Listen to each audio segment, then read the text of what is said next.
Alright guys, this is a train horn test. They're run by a Viair 280C compressor. It's mounted underneath the hood.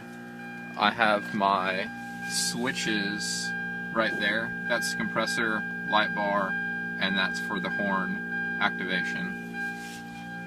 And then the horns are mounted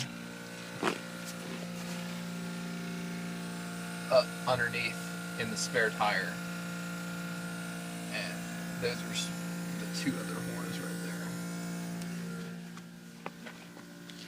And then I'll show you how loud they are. Of course, this is on an iPhone 5 recording it, so it may not be very loud.